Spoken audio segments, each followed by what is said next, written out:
Good morning. It's Friday, August 23rd, about 6:30 a.m. Central Time. I took out a Wasp here about 6 a.m. and those guys are really mad right now, and I'm never leaving the trading desk again, and the door will be sealed forever. So looking at the precious metals markets, snapping back overnight here. You got December gold up $17.50 at $25.34. Looking at September silver up 46 cents, making a new high at $29.50.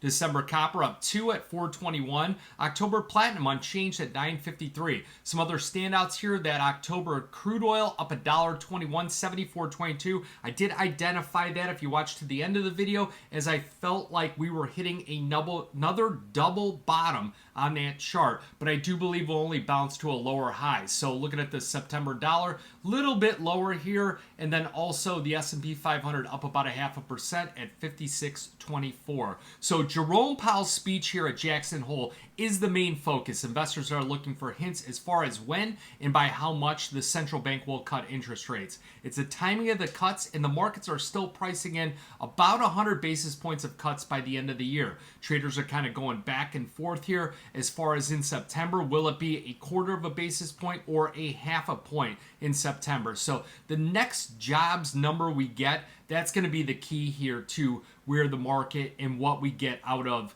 the central bank here at that September 18th meeting. So looking at the scores on the board and the changes on the week, silver market up 2%, best performing metal here on the week, and then also copper up 0.5%, gold unchanged, platinum down about 0.5%. So looking at a couple things here, going to the CME's Fed Watch tool, 73% chance that the Fed does cut interest rates by 25 basis points at that September 8th meeting, 26.5% that they will cut 50 basis points. So you look at things that are coming out here today, it's a lot of Fed speakers, not really anything else. You got new home sales, expectations are for 624,000 homes sold, and that would be a small uptick from the previous week. But you go through and start looking at what's coming out here. We do have CPI, we do have a lot of data coming out next week, and then you go 2 weeks out, they haven't even put out the expectations for that non-farm payroll data. Now, I anticipate that the current administration will tack on 100,000 jobs because they like to fudge the numbers.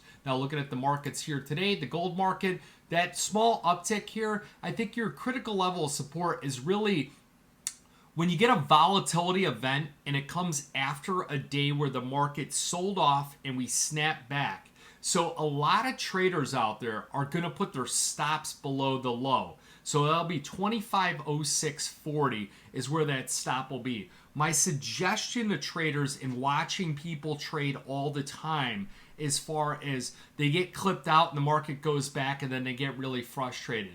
You could do something where you take your phone and you set the timer and you go, hey, if the market stays below 25.0640 for 10 minutes, 15 minutes, whatever duration of time you think. A lot of times, like, I would follow somebody like a Dennis Gartman, and he would, and a lot of people don't like him, but his philosophy was set the egg timer and wait 1 hour and see if that market will hold below that low before re-entering the market or determining whether or not the tide had shifted. So what I'm telling you is use more like a timing stop rather than a price stop on that market. Now, if you do see the market retrace yesterday's high and we get back above 25.51, I think it's going to be a clear breakout. We'll probably run for those all-time highs. That's on the December gold contract. September silver, you could do something a bit similar. Just keep an eye on that copper market, because copper, it did really fail at the 200-day moving average, and the market is just really weak. It's taking cues off of China.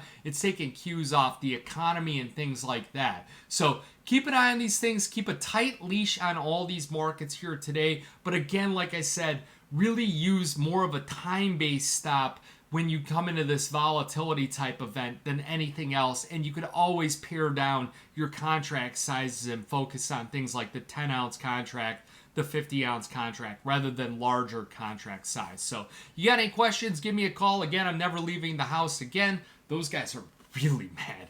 So my number 312-858-7303. Remember, futures and option trading does involve risk of loss. May not be suitable to all investors. Good luck, good trading.